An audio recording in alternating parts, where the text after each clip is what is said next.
नहमदुहु व नुसल्ली अला रसूलिहिल करीम अम्मा बाद फ़ाऊज़ु बिल्लाहि मिनश्शैतानिर रजीम बिस्मिल्लाहिर रहमानिर रहीम। आज का हमारा सबक तख्ती नंबर 15 तशदीद मा तशदीद। इस तख्ती का हम बकिया हिस्सा पढ़ेंगे और इल्लल्लज़ीना से पढ़ेंगे। और मेरे सबक को अच्छे से समझने के लिए आप मेरी पिछली वीडियोस देख लें ताकि आपको ये सबक पढ़ने और समझने में आसानी हो सके। तो पढ़ना शुरू करते हैं।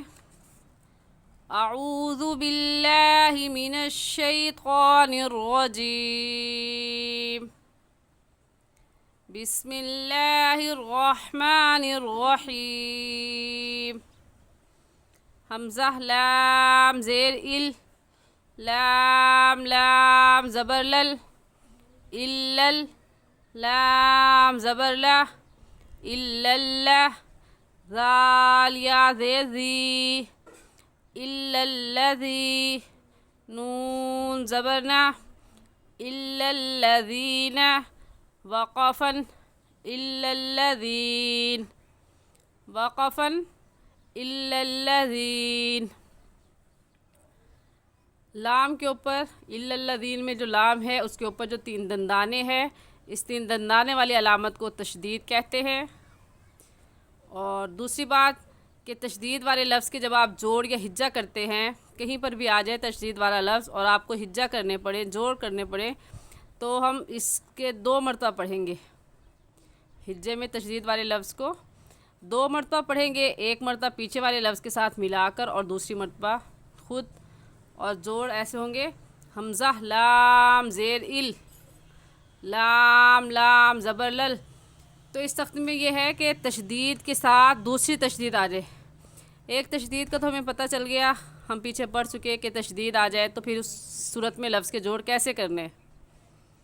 और इस तख्ती में इस बात की प्रैक्टिस है कि एक तशदीद के बाद दूसरी तशदीद आ जाए तो उस सूरत में हम लफ्ज़ों के जोड़ कैसे करेंगे। इस तख्ती में हम इस बात की प्रैक्टिस कर रहे हैं। तो आपने भी इस बात को याद रखना है कि तशदीद वाला लफ्ज़ जहाँ पर भी आ जाए तो उसको 2 मरतबा पढ़ना है, एक मरतबा पीछे वाले लफ्ज़ के साथ मिलाकर और दूसरी मरतबा खुद। और तशदीद वाले लफ्ज़ को कैसे पढ़ते हैं? मज़बूती के साथ ज़रा रुक कर, मज़बूती के साथ ज़रा रुक कर। और कैसे पढ़ेंगे? इल्लल्लज़ीना, इल्लल्लज़ीना हल्का सा रुक कर। और वक़फ़ की सूरत में कहेंगे इल्लल्लज़ीन, क्योंकि जब हम आखिरी वक़फ़ करते हैं किसी भी लफ्ज़ के आखिर में तो हम आखिरी हर्फ को साकिन कर देते हैं। आखिरी हर्फ को हम क्या कर देते हैं? साकिन कर देते हैं, क्योंकि ये कायदा, ये उसूल हम पीछे पढ़ चुके हैं कि जब किसी लफ्ज़ के ऊपर आखिर में ज़बर, ज़ेर, पेश या 2 ज़ेर 2 पेश आ जाए और उस सूरत पर वक़्फ़ करना हो तो आखिरी हर्फ को क्या कर देंगे? साकिन कर देंगे। तो हो जाएगा इल्लल्लज़ीन, इल्लल्लज़ीन। एक बार फिर जोड़ कर लेते हैं।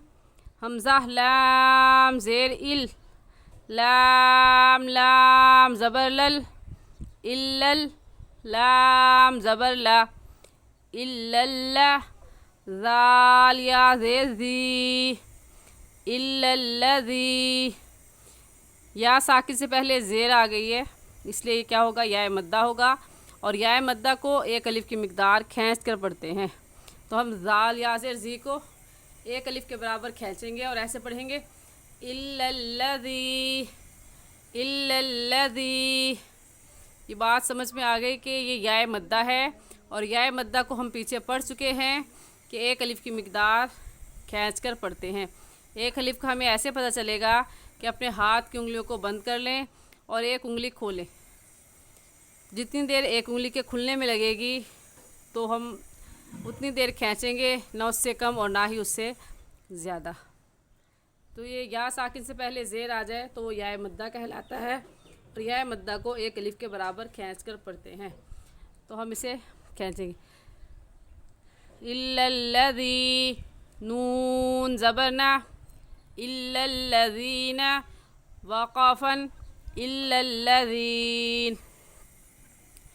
मीम नून ज़ेर मिन, शीन रा ज़बर शर, मिन शर रा नून ज़ेरिन मिन शर्रिन नून फा ज़बर नफ फा खड़ी ज़बर फा नफ़ा सा खड़ी ज़बर सा नफ़ासा ता ज़ेरती नफ़ासाती वक़फ़न नफ़ासात मिन शर्रिन नफ़ासात मिन शर्रिन नफ़ासात। इस लफ्ज़ में भी चंद बातें समझने वाली हैं। पहली बात कि हम मिन पर गुन्ना करेंगे, क्योंकि नून साकिन के बाद ये कायदा हम पढ़ चुके हैं कि नून साकिन के बाद हरूफ हल्की हमज़ा हा, आइन हा, गैन खा और हुरूफ यरमलून लाम और गा में से कोई लफ्ज़ आ जाए तो फिर गुन्ना नहीं करते हैं, और अगर ना हो तो फिर गुन्ना करते हैं। तो यहाँ पर नून साकिन के बाद हरूफ हल्की में से कोई लफ्ज़ नहीं है, इस वजह से हम इस नून साकिन पर गुन्ना करेंगे। और गुन्ने के बारे में मैं बता चुकी हूँ कि एक अलिफ की मिक़दार नाक में आवाज़ छुपाने को गुन्ना कहते हैं। तो हम इस लफ्ज़ को ऐसे पढ़ेंगे मिन शर्रिन नफ़ासाती गलत है, और सही कैसे है मिन शर्रिन।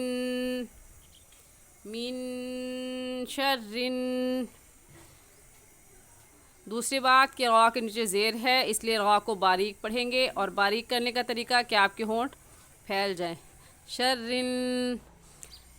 और तीसरी बात कि यहाँ पर नून मुशद्दद भी आ गया है, और नून मुशद्दद पर हमेशा गुन्ना होता है।